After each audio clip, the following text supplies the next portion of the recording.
আদালতে আল্লামা মামুনুল হককে নিষ্পাপ নির্দোষ হিসাবে ঘোষণা দিয়ে মামলা থেকে অব্যাহতি প্রদান করেছে। মাননীয় স্পিকার, আপনি স্পিকার হয়েছেন কোন শিক্ষা নিয়ে, কি পড়ালেখা করেন? আপনি বলেন আপনি নাকি অনেক স্টাডি করেন, গোড়ার টেবিল স্টাডি করেন, এতগুলো পত্রিকা আপনি দেখেন নাই যে এটা নিষ্পত্তি হয়ে গেছে।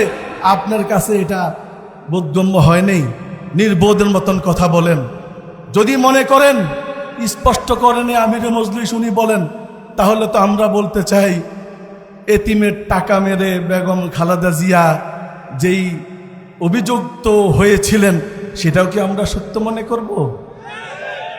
মাননীয় প্রধানমন্ত্রী মুসলেকা দিয়ে লন্ডন পাড়ি জমিয়েছিলেন, এই মুসলেকা কি আবার নতুন করে কি মুসলেকা করেছেন সেটাকে আমরা সত্য মনে করব? আমরা স্পষ্ট বলতে চাই, যদি আমাদের আমিরে মজলিসকে নিয়ে আরেকবার কোনো কটূক্তি করা হয়, ষড়যন্ত্র করা হয়, নতুন স্বাধীনতার সূর্য উদিত হবে, নতুন বিপ্লব সাধিত হবে, নতুন 5ই আগস্ট ঘোষণা হবে। সেই বিপ্লবের নেতৃত্ব আল্লামা মামুনুল হক দিবে, বাংলাদেশ খেলাফত মজলিস দিবে, বিপ্লবী সরকার গঠন করা হবে ইনশাআল্লাহ। সেই বিপ্লবী সরকার গঠন করতে, দেশকে পুনর্গঠন করতে রাজি আছেন তো ইনশাআল্লাহ? ইনশাআল্লাহ দেখা হবে আবারও রাজপথে, স্লোগানে স্লোগানে, এবং আমরা একসাথেই এদেশ গড়ার জন্য আমরা ইনশাআল্লাহ নতুন আমরা বিপ্লব ঘটাবো।